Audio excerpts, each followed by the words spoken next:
मराठा आरक्षण लढ्यात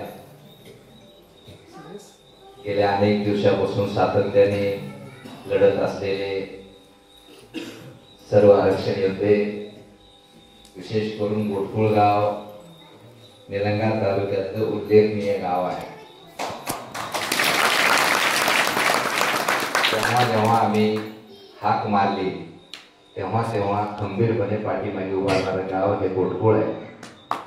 त्याच्यामुळे आम्ही सगळी निलंग्याची टीम आहे. या टीमनी पाठीमागे जेव्हा दादांचा निरोप आला, पहिल्यांदा आभार मानतोय.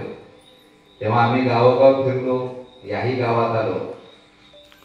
हे गाव तर माझं विशेष करून लाडकं गाव आहे. त्याच्यामुळं नुसतं आव्हान केलं आणि या गावाने त्यावेळेस 40,000 रुपये आम्हाला गोळा केले आणि जेवढे पाहिजे तेव्हा जेव्हा जेव्हा आम्ही शब्द टाकले तेव्हा तेव्हा पोर आमच्या पाठीशी खंबीरपणे उभा टाकणार गाव आहे. म्हणून सर्व निलंगा टीम, लातूर टीम, जरांगे पाटील यांची जी काही पुढाकार घेऊन काम करणारी पोर आहेत त्या सगळ्यांच्या वतीने मी आपले प्रथमतः आभार मानतो. खरं तर हा लढा आपल्या सगळ्यांना माहिती आहे आणि आता तो घरापर्यंत पोहोचलाय. फक्त आता एकच विषय आहे की मराठ्यांचं पानिपत पुन्हा होणार नाही. पानिपत का झालं हे सांग. आपण पानिपत ऐकतो, इतिहास ऐकतोय, पानिपत का झालं. अनेक आताही म्हणतात पानिपत होईल तुमचं. एखादं युद्ध लढत असताना ते युद्ध आपण जेव्हा अटके पाहला, ते दिल्लीला लढायला गेलो, गेल्यानंतर नदीच्या पलीकडे अब्दाली होता, अहमदशाह अब्दाली पलीकड आणि इकडल्या बाजूला आपले मराठे होते. की मराठे इकडल्या बाजूला असताना ते मराठी एवढे करायला येत असा काही गवगवा देशभर होता की मराठे 5 असले की लोकांना 500 दिसायचे आणि प्रत्येक माणसात शिवाजी दिसायचा. त्याचा एक उल्लेखच असायचा. ते असं म्हणत नव्हते की मराठी आले, शिवाजी आले भागो.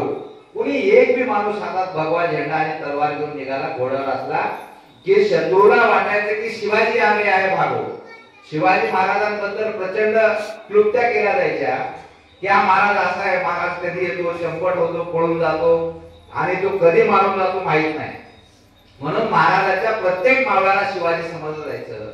आणि तोच काळ नंतरच्या काळामध्ये जेव्हा पेशवे तिथे गेले, मराठे जेव्हा लढायला गेले, अब्दाली नदीच्या पलीकड नदीला प्रचंड पाणी होतं आणि आता युद्ध जिंकायचे, पण इकडे ही लोक बघून त्याला भीती वाटायला लागली. आदिलशाह अब्दालीला वाटलं की कधीही हल्ला करू शकतील, रात्री पळत येतील, हल्ला करतील आणि निघून जातील, अशी भीती वाटली. पण एके दिवशी रात्रीची वेळ होती आणि रात्रीची वेळ असल्यानंतर जागी जागी जागी असं चुली पेटलेल्या होत्या, टेबे लागलेले होते. अहमदशाह अब्दालीला वाटलं की सगळी लोक एकच गुट्ट्याने असं बसलेले आहेत आणि ते टोपेच्या टोपे करून आपल्याला कसं हरवायचं ह्याची राय करतात की काय, असं त्यावेळेस अब्दालीला वाटलं. पण हळूच त्याचं सेनापतीला विचारलं की बाबा ही कसं काय आपल्यावर हमला वगैरे करणार आहेत का, हे टोपे टोपे का बसल्या. त्यावेळेस तिथल्या त्यांच्या सेनापतीने अब्दालीला सांगितलं हे टोपे करत नाही, हे आपापलं खाणं तयार करत आहे. कस काय, तर त्यांनी सांगितलं इथं काही महार आहेत, मांग आहेत, मराठा आहेत, गोंधारी आहेत, लिंग आहेत, जे काही जाती जेवढ्या काही मराठ्याच्या युद्धात होत्या त्या सगळ्या जाती वेगवेगळ्या ठिकाणी आपापलं खाणं खात आहेत. आपल्याला एवढी एकच गोष्ट वाटली की जी लोक एकत्र बसून खाऊ शकत नाहीत, ती लोक एकत्र हल्ला करू शकत नाही, आपण विजय निश्चित निर्माण करू, हे अब्दालीला वाटलं आणि भविष्यात तसंच झालं. तुमची सगळ्यांची रसद थांबवली गेली, माणसं पांगवले गेले, तोडा फोडा नीती वापरली गेली आणि माणसं विखुरले आणि मराठ्यांचं पानिपत झालं. हा तो इतिहास. आजही त्या लढ्यामध्ये आरक्षणाचा लढा तेव्हा वेगवेगळ्या जाती धर्माचा प्रांताचा लढा होता. आज हा फक्त आपल्या एकट्याचा लढा आहे, आपल्या लेकरांच्या आपल्या भविष्याचा लढा आहे, 100 वर्ष पुढे चालणारा लढा आहे. जोपर्यंत या देशाचं आरक्षण अस्तित्व आहे तोपर्यंत तो लढा तुमचा माझा असणार.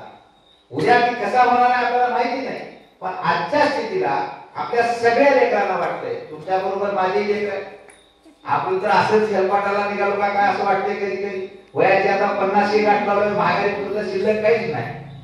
काय केलो, कधी आलो, कुठवर आलो हे माहित नाही. पण कधी नव्हे तो हा लढा स्वतःसाठी लढावा, स्वतःच्या लेकरांसाठी लढावा. जेव्हा लेकरं 11वी 12वी पास झाली मी अनेकदा सांगत आलो की लेकराला वाटतंय सातत्याने, माझी तर एक मुलगी जिजाऊ मला स्पष्ट म्हणाली की मी मराठ्याच्या जातीत जन्माला पप्पा पाप केलंय का? हा लेकराचा शब्द माझ्या अंगावर अक्षरशः म्हणजे काही त्याच्यापुढे कुठले पक्ष पार्टी काही नाही. विकासराव, आम्ही काल परवा सर्व पक्षाचं ते काय म्हणतात श्राद्ध घातलं, सर्व पक्षाचं श्राद्ध घातलं. मी एका पक्षाचा जबाबदार आहे, जबाबदार पदाधिकारी.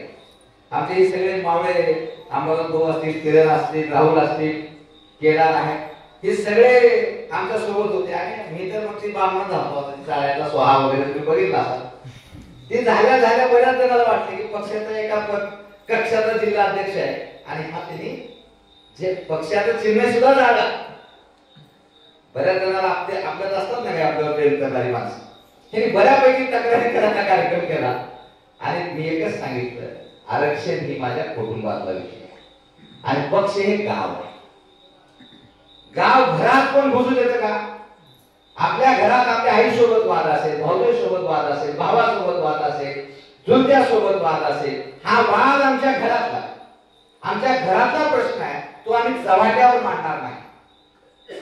आधी आमचं घर ही आमची मूळ भूमिका आहे. ज्याला पटेल त्यांनी घ्यावी, ज्याला पटणार नाही त्याने सोडून द्या. बक्षी ही 100 वर्षापासून आहे तर पुढे 1000 वर्ष चालणार आहे. पण आमच्या अस्तित्वाच्या लढाईसाठी आता नाही तर कधीच नाही. आम्ही त्याही वेळेस म्हणायचो, जेव्हा आम्ही पहिल्या प्रचाराला आलो, या गावातल्या कुण्यात पोराला जर लढ्यात येता येत नसेल तर उद्या महाराष्ट्रात त्याला पोरगी मिळू देणार नाही, असं मी जाहीरपणे सांगत म्हणत होतो ना. आणि खरं ना, का द्यावी पोरगी? आता माझी जिजाऊ लग्नाला आलेली रांधी आहे, मी एखाद्या गावात बोटकुळ द्यावी, का द्यावी? असला मोठा गाव जळत असताना, स्वतःचं घर जळत असताना, अख्खा मराठा काही शेवट पहिल्यांदा या भगिनी